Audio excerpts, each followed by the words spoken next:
La carta a los Corintios, capítulo 1. Estaremos considerando los versículos del 10 al 17.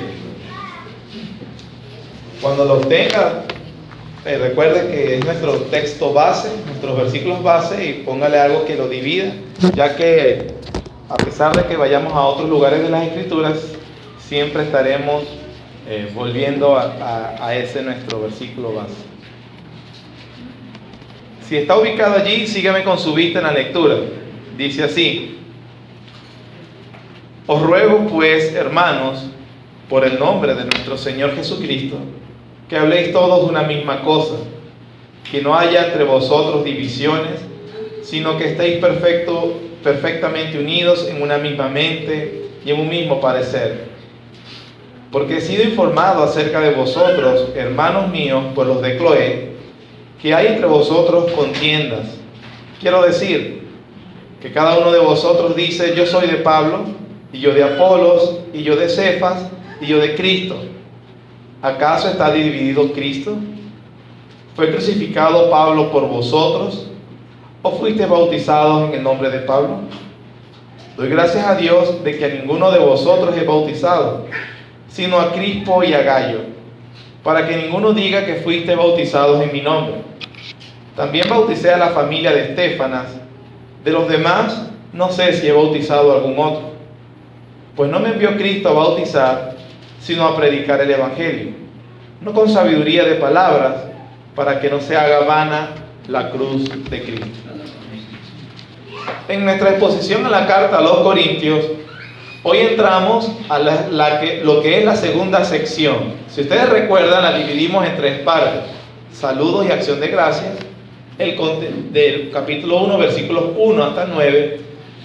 A partir del versículo 10 comienza el contenido de la carta, se extiende hasta el capítulo 16, versículo 4, y el final es la despedida del apóstol. Esas son las tres partes generales de la carta.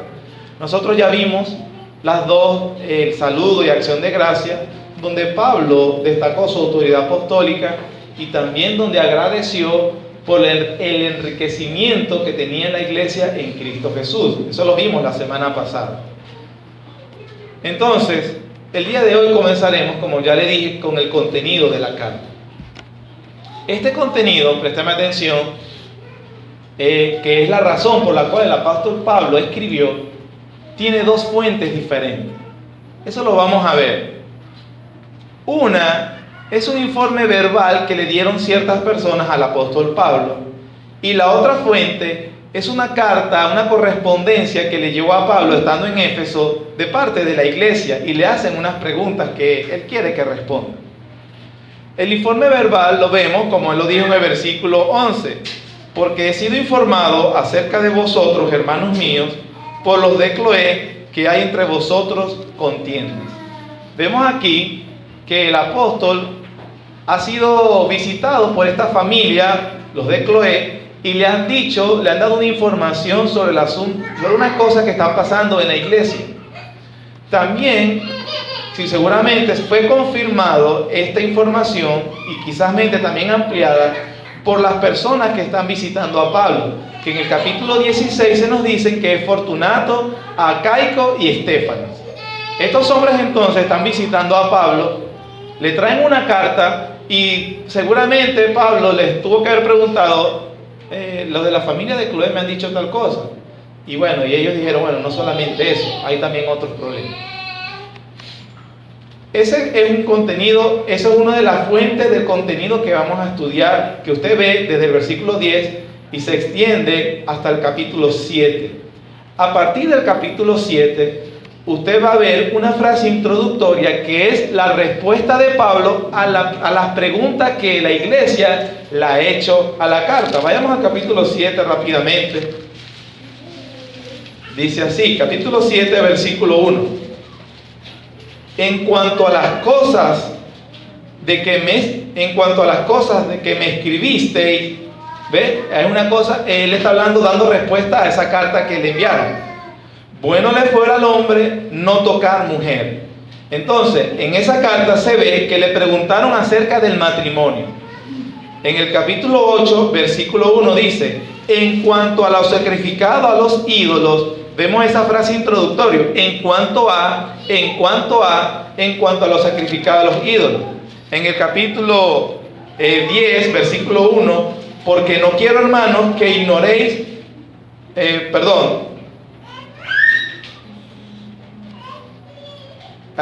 capítulo 11, versículo 2. Os alabo, hermanos, porque en todo os acordáis de mí y retenéis las instrucciones tal como los entregué. Y comienza a hablar del lugar de las mujeres en el culto. Luego habla del capítulo 12, versículo 1. No quiero, hermanos, que ignoréis acerca de los dones espirituales. Y luego, en el capítulo 16, él dice, el versículo 1, en cuanto a la ofrenda para los santos. Cada uno de esos versículos es la introducción a la respuesta que él, obviamente por carta, le están preguntando. Le preguntaron del matrimonio, en cuanto a una cuestión cultural. Hay unas cosas aquí, una fiesta donde se sacrifica carne a los ídolos. ¿Cuál debe ser nuestra respuesta? Sobre la adoración, sobre los dones.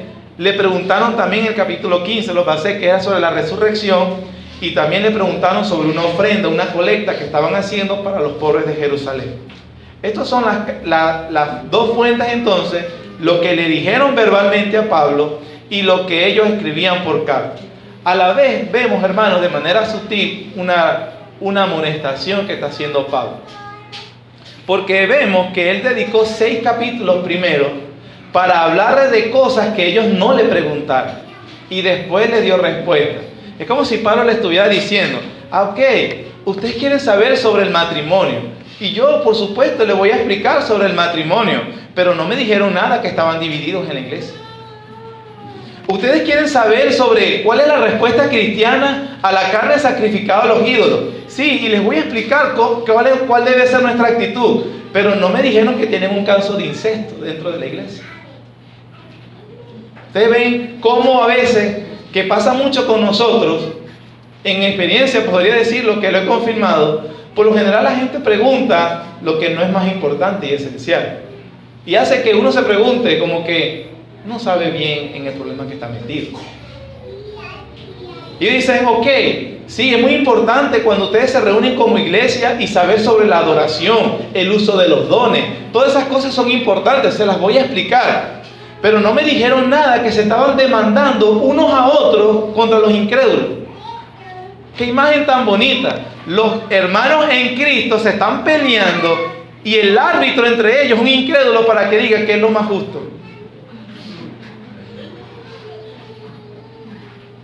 Ok, sí, es muy importante sobre la resurrección y cuáles son los conceptos, lo que enseña la palabra de Dios. Yo se los voy a decir.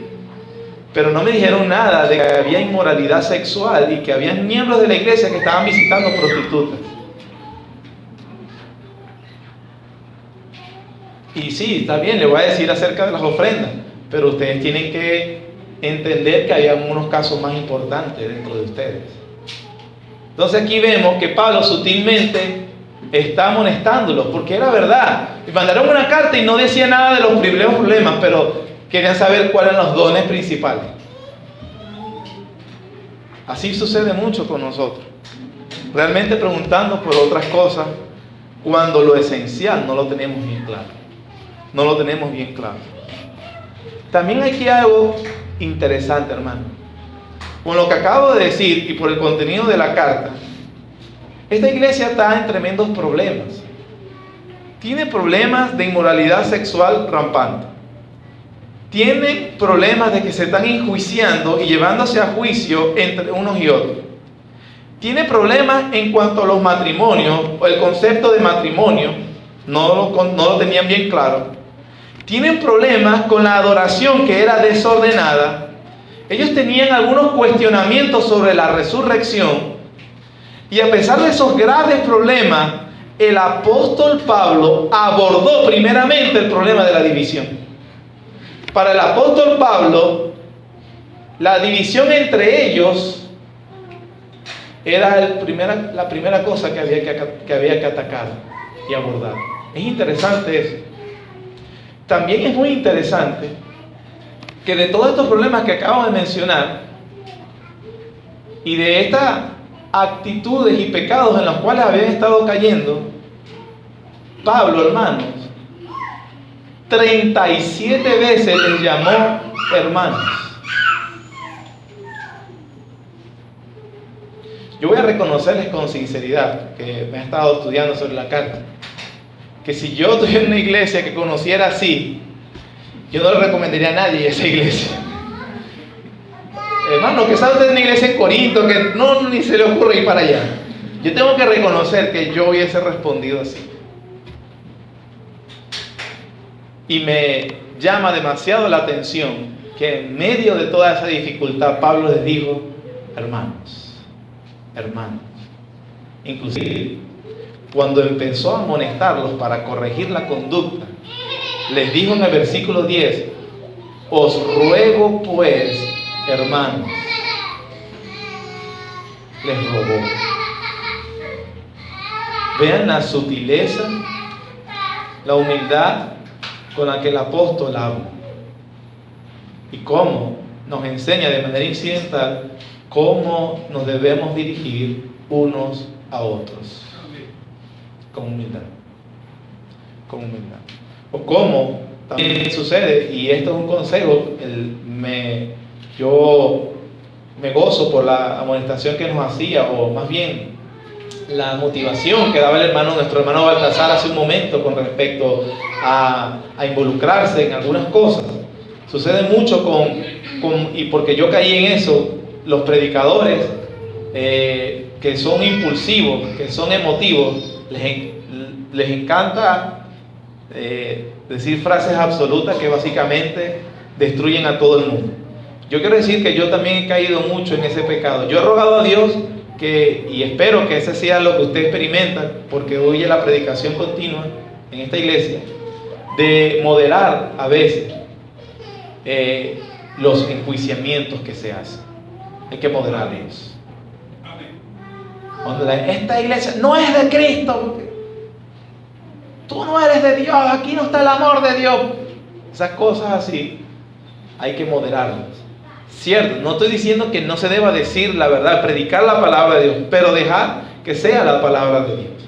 Porque aún el mismísimo apóstol Pablo, cuando le tocó amonestar a una iglesia que estaba evidentemente mal, comenzó, os ruego pues, hermanos, os ruego hermanos. Y eso, que nosotros ya tenemos 2 semanas estudiándolo, que se dedicó en los primeros versículos a aclarar su autoridad apostólica. Él ha aclarado de que él tiene todo el deber y toda la autoridad divina para mandar lo que va a mandar. Y aún así, él dice, os ruego, hermanos. Eso es importante para cada uno de nosotros cuando tenemos también ese discipulado personal o esa conversación con nuestros hermanos y nuestras hermanas. Hablarle, hermanos, con misericordia, aún cuando ellos mismos están actuando mal. Entendamos el ejemplo que Isaías, como el Antiguo Testamento, nos enseña. Sí, es un juicio y debemos decírselo, debemos amonestar, debemos hablar, debemos explicar, debemos aclarar, debemos exhortar, pero allí también usar, moderar. Pero hay misericordia, hermano. Hay misericordia, hermano. Si tú prestas atención a la voz de Dios, hay misericordia. Y eso es muy diferente a enjuiciar y destruir a toda la tierra. Amén. Esos 2 detalles. Notemos que el apóstol entonces en el versículo 10 anuncia cuál es el problema que él va a hablar. Es acerca de las divisiones que tenía la iglesia. Este problema él se va a extender hasta el capítulo 4, versículo 20. Nosotros solo tomaremos los primeros 5 versículos donde él toma o él enseña aquí, da la idea general de cuál es el llamado que él hace, un llamado a la unidad, un llamado que la Biblia, el Señor, hermano, nos llama a nosotros a estar unidos en algo. Luego, el resto, hasta el capítulo 4 al 20, Pablo nos va a explicar cómo se llega a esa unidad. Eso lo veremos en el favor del Señor las próximas semanas. Hoy veremos el problema y cómo la solución básica que plantea el apóstol Pablo. Pablo entonces ha dicho que la iglesia está unida porque se lo informó la familia de Cloé. Él dice: os ruego, hermanos, por el nombre de nuestro Señor Jesucristo.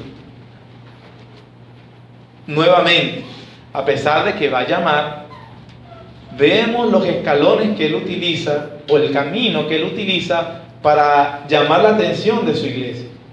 A pesar de que ha establecido su autoridad apostólica, él apela a ellos como hermanos, modera la severidad sin minimizar la seriedad, y les dice: en el nombre de nuestro Señor Jesús, yo les ruego lo que él va a rogar.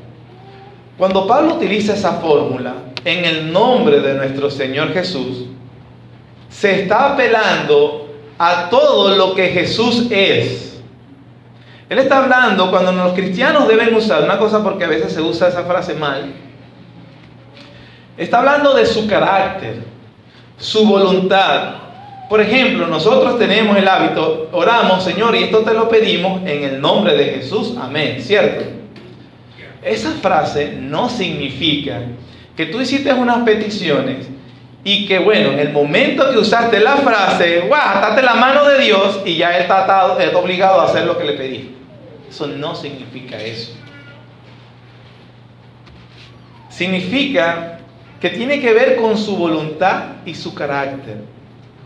Señor, concede esta petición, porque esto va a abundar en que tu gloria se vea mejor. Santificado sea tu nombre, hágase tu voluntad. Ayúdanos en esto que te pedimos, porque esto servirá para tu propia gloria. Aun cuando pedimos algo particular: Señor, ayúdame con mi economía. Pero no me ayudes porque yo quiero comprarme todos los antojos que se me ocurren. Porque yo quiero comer Nutella, porque yo quiero comer pizza todas las noches. Señor, ayúdame con mi economía, porque esta situación me está quitando el tiempo para invertirlo en tu reino. Favoréceme aquí y dame la libertad para yo involucrarme más en tu reino. Es un ejemplo de una oración, le estoy diciendo, solo le estoy mostrando. ¿Ve la diferencia de pedir algo para que sea para la gloria de Dios? Claro, no vaya a creer que porque diga eso ya se lo va a conceder, porque así usted se está engañando usted mismo, usted no engaña a Dios. Pero lo que quiero decirle es que esto es la manera de orar o de pedir para que la gloria de Dios se refleje de manera mejor y mayor. Hacerlo todo en el nombre de Dios, Señor, porque esto refleja mejor tu carácter. Eso es diferente. El Señor Jesucristo, viendo que la ira de Dios iba sobre él, dijo: Señor, si es tu voluntad, pasa de mí esta copa, pero no se haga mi voluntad sino la tuya. Lucas registra que el Señor le envió un ángel para fortalecerlo, pero no le quitó la copa. ¿Por qué? Porque a pesar de lo que el Señor Jesús experimentaba en ese momento, de la presión porque iba a recibir la ira de Dios en la cruz, Dios, el Padre, sabía que ese era el camino mejor para glorificarlo a Él y para salvar un pueblo que estaba perdido. Y ni aun a su propio Hijo, al cual Él tenía toda la complacencia, le quitó lo que necesitaba para su gloria y para su propio beneficio. Entonces eso nos ayuda a estar claros cómo deben ser nuestras peticiones. En el nombre del Señor Jesús significa orar de acuerdo con su palabra y su voluntad, que esa petición ayudará a que Él sea más glorificado. Entonces, ¿cuál es la petición? Os ruego, hermanos, por el nombre de nuestro Señor Jesucristo, o sea, que todos habléis una misma cosa. Noten, Pablo no les dice, hermanos, comiencen a hablar lo mismo, porque no se ve muy bien una iglesia que hable cosas diferentes. Dice, comencemos a hablar lo mismo, porque eso le da gloria a Dios. Ese es el fundamento. Eso es el fundamento. Pero vamos a entrar en desfase. El énfasis de la petición es la unidad de la iglesia local, que todos hablen lo mismo. Ahora, esa expresión no se refiere a que todos usen las mismas palabras. Decir lo mismo es una expresión política de esa época. Pablo les pidió a los corintios que actuaran como si estuvieran en el mismo equipo, como si fueran de un mismo partido político. O sea, todos jalemos para el mismo sitio. Porque ustedes ven, porque unos dicen, yo soy de Apolos, y yo de Cefas, y yo de Pablo, y yo de Cristo. O sea, está dividido Cristo entonces. Pablo dice, eso no puede ser en una iglesia. La iglesia debe estar unida hablando lo mismo, pero vamos a entender qué es eso de hablar lo mismo. Ok, vamos a grabar al pastor y repetimos lo mismo. No, eso no significa eso. Vamos a entenderlo. Hablen lo mismo, que todos habléis una misma cosa y que no haya entre vosotros divisiones, sino que estéis perfectamente unidos en una misma mente y en un mismo parecer. Las palabras mente y parecer implican que ellos deben concordar cuanto menos en lo referente a la naturaleza fundamental del Evangelio. Pablo lo va a explicar luego, desde el versículo 18, eso lo vamos a ver Dios mediante después. Pero esto, hablar lo mismo, no implica que la fe cristiana exija uniformidad. Exija que debe quedar claro por lo que dice en el capítulo 12, que en la diversidad de dones hay unidad. Es decir, no todos los cristianos deben hacer lo mismo, deben actuar igual, deben tener el mismo ministerio, deben hacer todo exactamente igual. Eso no es lo que dice la Biblia. Eso sucede en iglesias que todos quieren cantar, todos quieren ser predicadores, o todos quieren ser misioneros, misioneras, pastoras, porque no hay otra más cosa que hacer en la iglesia. Pablo no nos está llamando a ser iguales así. Pablo nos está hablando acerca del contenido del Evangelio. No es que Pablo está exigiendo una unidad denominacional. Es cierto que el tema de las denominaciones, ¿cuántas hay? Ni sabemos, evangélicas.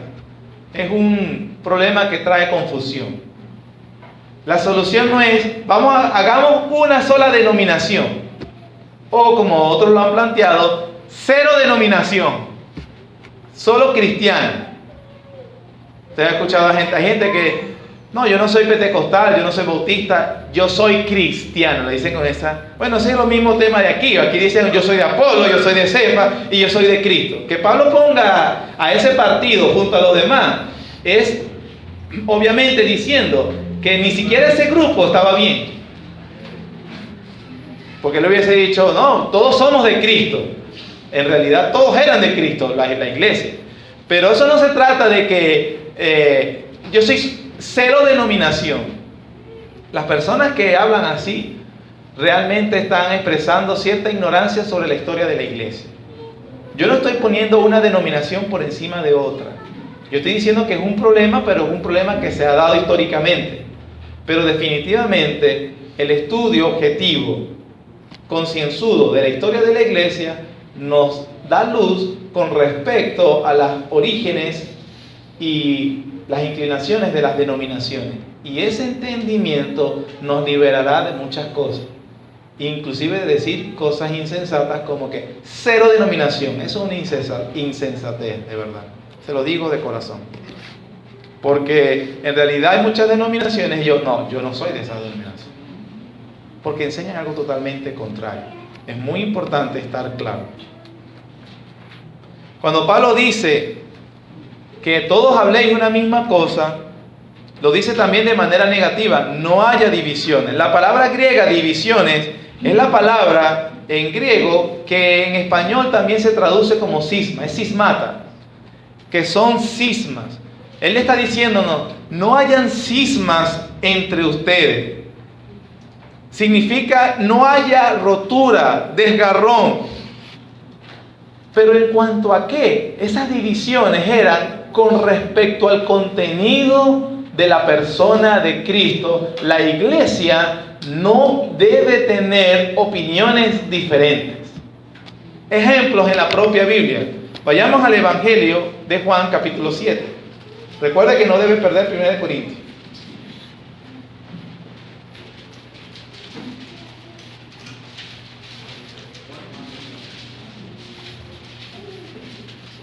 Evangelio de Juan, capítulo 7, versículos 40 al 43. Dice así: entonces, algunos de la multitud, oyendo estas palabras, decían: verdaderamente este es el profeta, hablando de Cristo.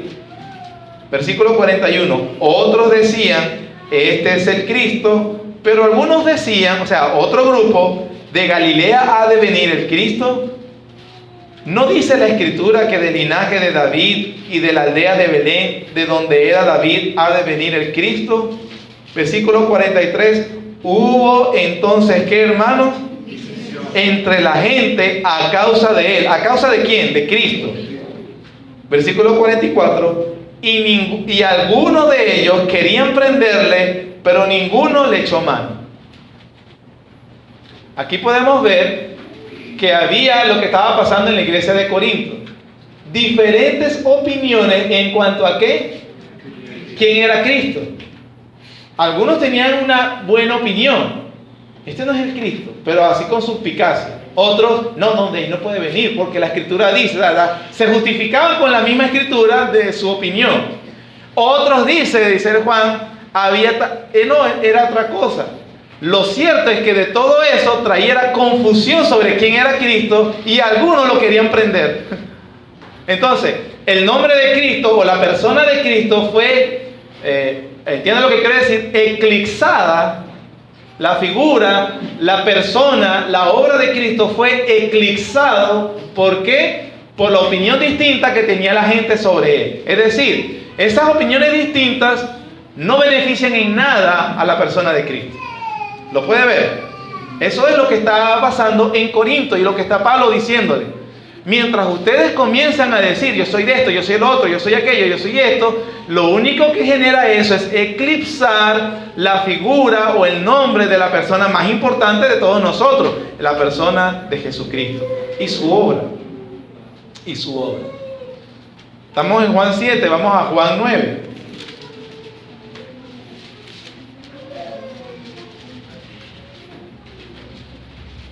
Versículo 16. También hablando acerca de Jesús. En versículo 16. Entonces algunos de los fariseos decían: ese hombre no procede de Dios, porque no guarda el día de reposo. Otros decían: ¿cómo puede un hombre pecador hacer estas señales? Y había ¿qué? Opiniones diferentes nuevamente. Uno no, es un pecador. Algunos lo acusaron: ese tiene el poder del diablo. Hablaron de ese Jesús así. Y otros, no, pero ya va, espérame acá, no puede. ¿Alguien, un pecador, puede hacer eso que él hace? Lo cierto es que el debate, las opiniones distintas, nuevamente, no daban claridad ni formaban, no daban gloria a Dios sobre la persona de Cristo y su obra. Capítulo 10. Versículo 19 al 21 de Juan también. Versículos 19 al 21. Volvió a haber disensión entre los judíos por estas palabras. Muchos de ellos decían: demonio tiene y está fuera de sí. ¿Por qué le oís? Decían otros: estas palabras no son de endemoniado. ¿Puede acaso el demonio abrir los ojos al ciego? Nuevamente, la división entre ellos con respecto a las palabras de Cristo, las personas de Cristo y la obra de Cristo. Mateo capítulo 16.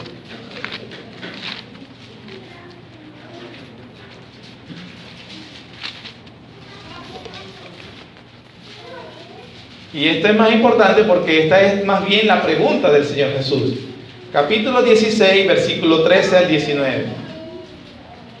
Viniendo Jesús a la región de Cesarea de Filipo, preguntó a sus discípulos diciendo: ¿quién dicen los hombres que es el Hijo del Hombre?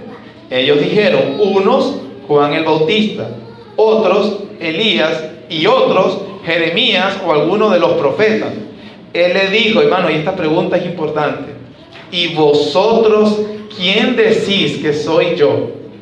Respondiendo Simón Pedro dijo: tú eres el Cristo, el Hijo del Dios viviente. Entonces le respondió Jesús: bienaventurado eres Simón, hijo de Jonás, porque no te lo reveló carne ni sangre, sino mi Padre que está en los cielos. Y yo también te digo que tú eres Pedro, y sobre esta roca edificaré mi iglesia, y las puertas del Hades no prevalecerán contra ella. Y a ti te daré las llaves del reino de los cielos, y todo lo que atares en la tierra será atado en los cielos, y todo lo que desatares en la tierra será desatado en los cielos. Esta última cita que acabamos de leer, para mí es la más importante de las que hemos leído, porque esta es ya el Señor Jesús quien provoca esa discusión. Y aquí vemos que Él está muy interesado en lo que su pueblo dice de Él, no tanto lo que otros digan de Él. ¿Qué es lo que ustedes dicen de mí? La gente decía, y no decía algo malo, pero no era verdad. No era una blasfemia en sí decir, bueno, él parece Juan el Bautista que ya había muerto, o Elías, un profeta que había muerto hace muchos siglos, o Jeremías, o es un buen profeta. Pero eso no era la identidad verdadera del Señor Jesús. Ustedes, para ti es lo que me importa. Para ti, ¿quién soy yo? Esa es una respuesta que cada persona debe saber responder, y responder bien. Pedro respondió en representación de los demás: tú eres el Cristo, el señalado, el Mesías, el Hijo del único Dios verdadero, el Dios viviente. Y el Señor Jesús dijo: Pedro, no lo sabes, porque el Padre le plació revelártelo. Si tú, hermanos, comulgas con esa confesión de Pedro, Jesús dijo: bienaventurado. Y los que comulguen con esa confesión y crean eso, esa es mi iglesia. Y no importa lo que diga la gente de mí, lo cierto es que esta iglesia, estos llamados bienaventurados, ni que se levante todo el infierno contra ellos va a poder contra ellos, porque yo la edificaré, dice el Señor Jesús. ¿Se dan cuenta entonces de la importancia de tener un solo criterio en cuanto a la persona de Cristo? Y el llamado a la unidad de la iglesia en saber qué responder. Porque de lo contrario, lo único que hace es eclipsar lo que verdaderamente, supuestamente, estamos hablando. Esta unidad, hermanos, tenemos que comprenderla también con algunas cosas que podemos decir lo que es la falsa unidad, y luego de que veamos un poco de la falsa unidad, explicaré rápidamente, nuevamente, lo que sí es la verdadera unidad. La falsa unidad no es una iglesia que en todo se queda callada. O sea, como que vemos a alguien, vamos a poner un pastor en la iglesia puede ver a uno de los pastores de acá comportándose inapropiadamente, y te puede decir: pero no digamos nada, no le digamos nada, es el pastor, es el ungido de Jehová. Eso está fuera de contexto, eso no es así. Eso no es así. No es quedarse callado como que cada vez que también algún pastor, líder, predicador, quiere imponer su criterio y los demás, bueno, calladitos porque nos vemos bonitos. Una manera como se puede crear una falsa unidad es mandar a callar a todo el que suene distinto, en lo que puede sonar distinto. Eso no es cristianismo ni verdadera unidad. Eso no es lo que Pablo hizo. Pablo no dijo, el grupo de Apolo se calla, el grupo de Cefas se calla, el grupo que puede hablar es mi grupo. No. Él les mandó que todos debían estar unidos en Cristo. Cuando estemos hablando en Cristo unísonamente en la misma, lo que tenemos que hablar de Cristo, allí estaremos manifestando la realidad espiritual de la unidad que tenemos. Pero no se trata de simplemente imponer los criterios y las preferencias de un líder en particular. Sobre todo en aquellas cosas que no son esenciales en cuanto al carácter de Cristo Jesús y su obra. A muchos, por ejemplo, les perturba muchísimo que en algunas iglesias se toque cierta música que no es la de su preferencia. Y en esta iglesia se toca este tipo de música y se quedan callados. No tiene por qué ser así. Es una preferencia. No es esencial con respecto al evangelio. Hay que tener cuidado con lo importante. Como ustedes se habrán dado cuenta, hay una preferencia de usar instrumentos de vientos, piano, teclado, porque creemos, en nuestra opinión, que nos protegemos de caer fácilmente en la mundanalidad con respecto a la expresión musical. Es una opinión. Es una manera de tratar de que cuando alabemos a Dios, tratar de pasar ese umbral entre lo sagrado y lo secular. Hay algo que es mundano, que son los estilos de música que a cada uno nos puede gustar de manera distinta, pero cuando estamos en la iglesia no vamos a usar las mismas cosas que usamos para entretenernos, ya que esta música no es para que me agrade a mí, sino para alabar a Dios. Ahora, eso es una iniciativa, una opinión en cuanto a lo que Dios ha permitido hasta ahora con los pastores y los hombres en la iglesia aquí. No estamos diciendo que cualquier iglesia que toque diferente ya es del diablo por eso. Eso no es lo que estamos diciendo. ¿Me expliqué? Eso es lo importante. No se trata de una unidad basada en el temor, la decepción, la presión social, los enojos y los gritos. Esos son instrumentos de la carne. Gritarle a la gente desde el púlpito, amenazarlos. Eso sucede mucho en iglesias que no son sanas. Exponerles a las personas los pecados. Básicamente los pastores tienden a saber porque han tratado los casos de la familia, pero entonces desde el púlpito comienzan a decir. Y básicamente tantear, decir, si tú no haces esto, yo le voy a decir a la gente lo que tú estás haciendo. Manipulación social. Meter miedo. Se te va a morir tu hijo, se te va a morir tu hija, maldito en tu entrada, maldito. Manipulación. Entonces yo manipulo, yo los ofendo, los grito, me impongo, golpeo el púlpito. Porque aquí se hace lo que yo diga porque yo quiero la gloria de Dios. Aleluya. Entonces ahí la gente se va a poner temerosa. Eso es típico de las sectas, no del pueblo elegido de Dios. No es entonces a través de eso. La unidad no es uniformidad. Todos los hombres se visten iguales. Todas las mujeres se deben vestir igual. El mismo color de camisa, la misma corbata. Uno puede inclusive, ha visto lamentablemente a personas que inclusive cuando los oyes hablar, hablan igual, como su pastor o su líder, o aquellos que ellos aprecian. Te dicen los mismos gestos, te hacen los mismos gestos, hacen todo igual. las mujeres todas la misma falda, en el mismo largo, el mismo estilo. No estoy diciendo que eso es malo, usar una falda, si usted quiere usar falda. Estoy diciendo que se trata de, usted los ve y parece un uniforme.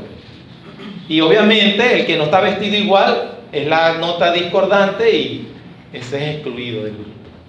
Eso es una falsa unidad. No se puede forzar una unidad tampoco como un sistema tribal. Es decir, animando a la iglesia a odiar a otros cristianos y a otras congregaciones. Esta es la única iglesia de Dios, las demás son del diablo. No te juntes con personas de otra iglesia, te van a influenciar mal.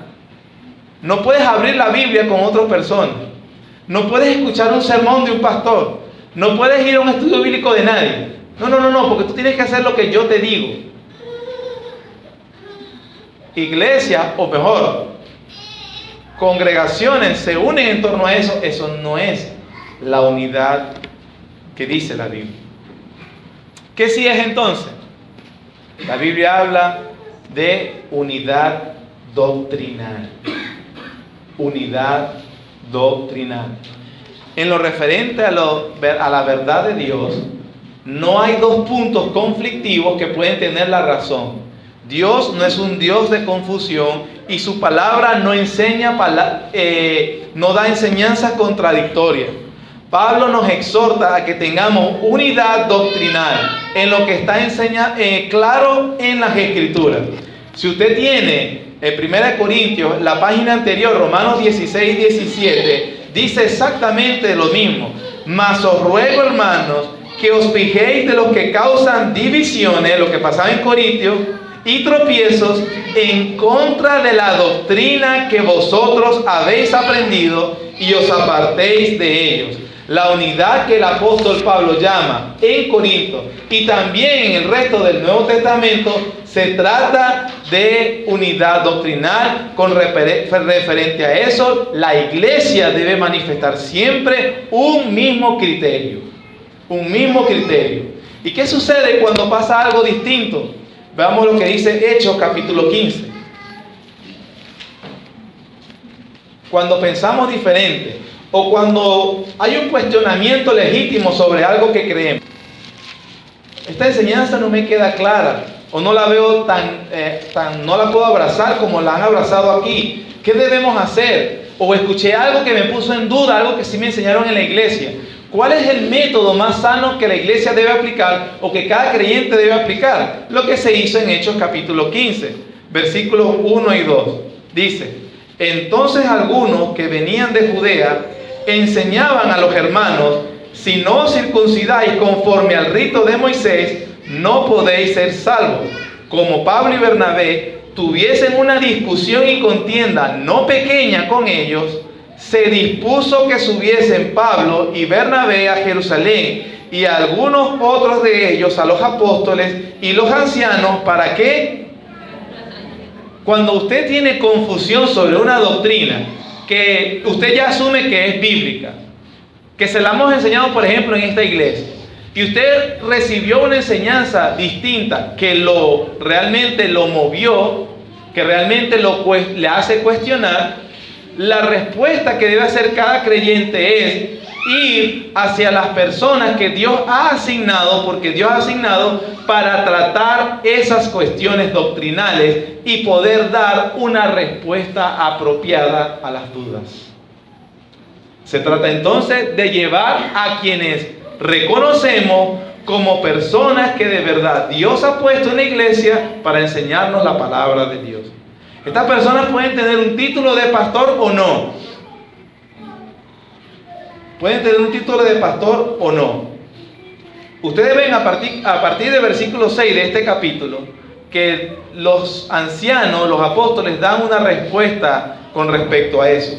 Vamos al versículo 28 para que vean cómo respondieron y vean la importancia. Versículo 28, es la respuesta a la contienda que leímos en el versículo 1. Dice: porque ha parecido bien al Espíritu Santo y a nosotros no imponernos ninguna carga más que estas cosas necesarias. Quiero hacerle notar o subrayar algo de la respuesta del concilio de los apóstoles. Cuando la iglesia, acá en Hechos 15, se reunió, hubo unidad doctrinal sobre un tema, tuvieron la capacidad de decir, porque le ha parecido bien al Espíritu Santo decir esto. Cuando la iglesia se reúne y obviamente está unida en lo que la palabra de Dios dice, la Biblia enseña, ellos están actuando en el poder de Cristo. Dios está hablando. Por eso es que Él dice, lo que atares en la tierra será atado en el cielo. Lo que desates será desatado. Te he dado una autoridad que soy yo mismo ejecutando mis decisiones en la iglesia. Eso es lo que está diciendo la palabra de Dios. De allí la importancia en la unidad doctrinal.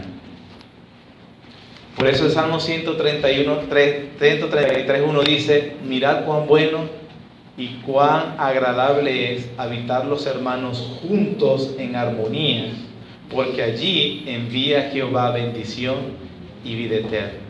Cuando están juntos en armonía, no cuando están divididos, en lo doctrinal.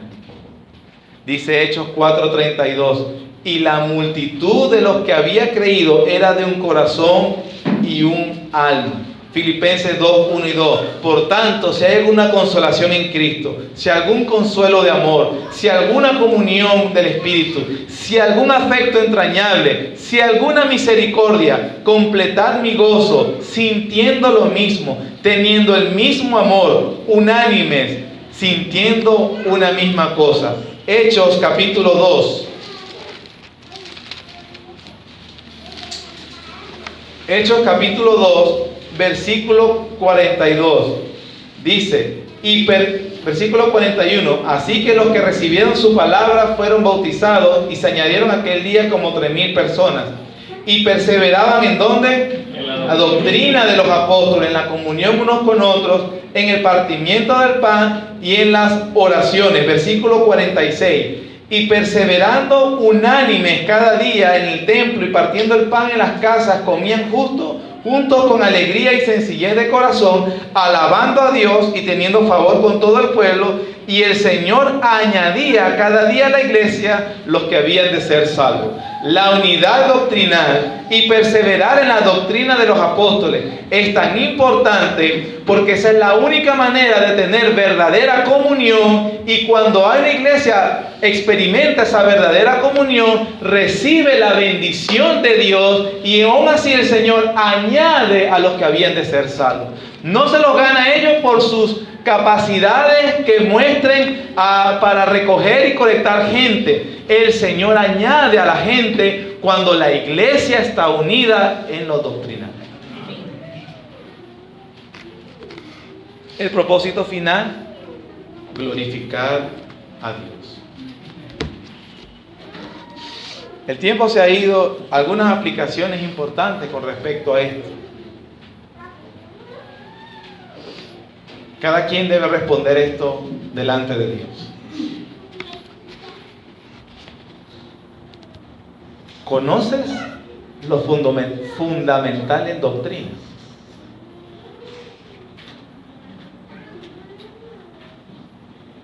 Yo no estoy diciendo que si tienes un título en teología, que bárbaro.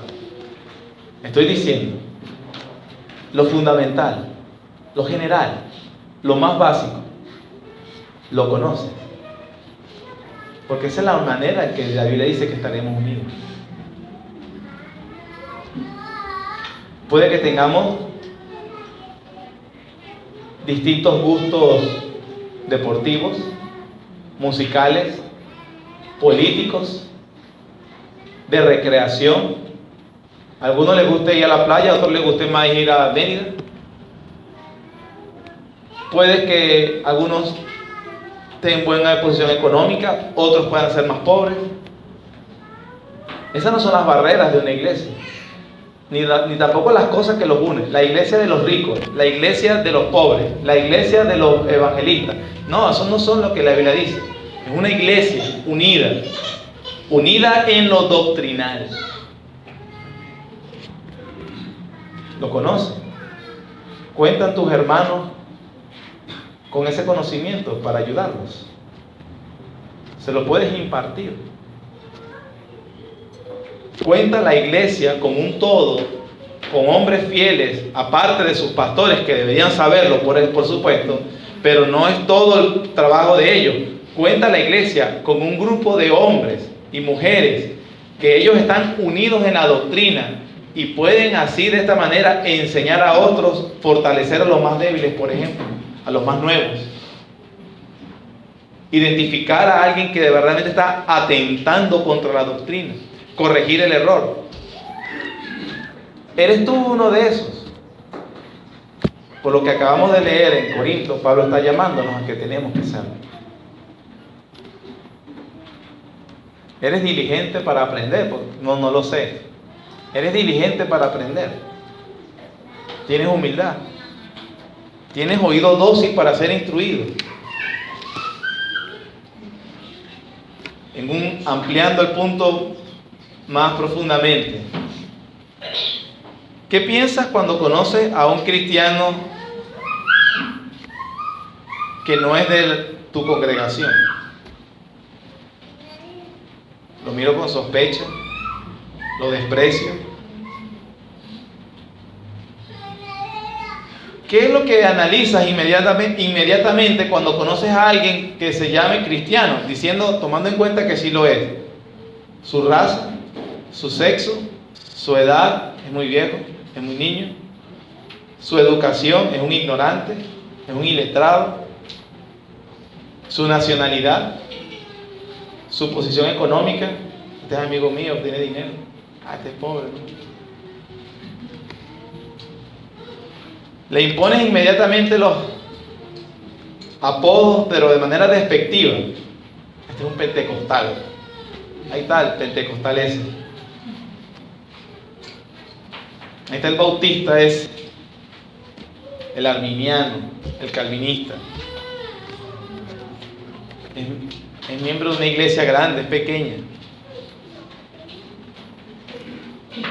Lo valoras porque exprese tu conocimiento en la Biblia así como tal cual tú lo expresas. Nos gusta encontrar a alguien que hable igual que uno y que sepa. Bueno, pero que no sepa más, porque entonces vamos a competir. La unidad cristiana. Pablo les dijo de manera retórica: ¿y fue crucificado Pablo por ustedes? ¿Y Apolo fueron bautizados o algo? La unidad en cuanto a lo que debemos pensar de Dios. Un medio que hemos conseguido en esta iglesia local para alinearnos de la manera más de la mejor manera posible. Un medio, no el único, pero un medio es que somos confesionales. ¿Usted quiere saber qué sabemos sobre los temas doctrinales básicos, principales? La Confesión Bautista de Londres es un resumen de las doctrinas más básicas que creemos. ¿Conoces la confesión? Que tienes tiempo viniendo a esta iglesia o que eres miembro de la iglesia. Puedes hablar de ella, puedes explicársela a otro. Todas estas cosas, hermanos, son preguntas que cada uno debe responder. Y que más allá de los problemas profundos que podamos tener, como por ejemplo lo tenía la iglesia de Corinto, Pablo abordó uno que él consideró más importante: lo que opinaban acerca de Dios y de Cristo. El Señor nos ayude a que cuando expresemos lo que dice la Biblia, y cada vez que lo hagamos, entonces tendremos unidad doctrinal. Amén. Gracias, Señor, por tu misericordia, tu bondad. Señor, tú has logrado la unidad de tu pueblo, Señor. Nuestra unidad espiritual, más allá de los lazos externos, como denominaciones, como puntos de vista, Señor, secundarios, que a veces, lamentablemente, yo también, Señor, a veces he atropellado y he pecado contra otro hermano en Cristo, porque simplemente no diga lo mismo que hemos asumido. Perdónanos de ese terrible pecado, Señor. Perdónanos, por favor. Pero ayúdanos en tu misericordia. Cuando tengamos ese discernimiento, no sea para cuestionar, humillar a otros, o simplemente para ser personas sectarias, sin misericordia, sino más bien para identificar el error y la verdad, porque ciertamente es muy importante. Y que cuando tengamos lo más básico bien claro, inclusive con cualquiera de nuestros hermanos que tú tienes, que tú nos permitas conocer, nosotros, Señor, podamos disfrutar esa unidad espiritual que tú has producido. Gracias, Señor, por tu amor, por tu perdón, porque tú orabas, en el Señor Jesucristo oraba, que ellos sean uno para que el mundo vea que están unidos a mí. Ayúdanos a manifestar como iglesia local, Señor, también la unidad. Señor, cada uno de nosotros, con educación, edades diferentes, culturalmente diferentes, crianza, pudiera, Señor, explicar de una u otra manera las cosas distintas. Pero si todos nos alineamos a tu palabra, indistintamente de nuestros dones diferentes, estaremos unidos, porque lo más básico, lo doctrinal, es una sola cosa. Gracias por tu amor y tu misericordia. Límpianos, ayúdanos. En el nombre de Jesús, tu Hijo amado. Amén.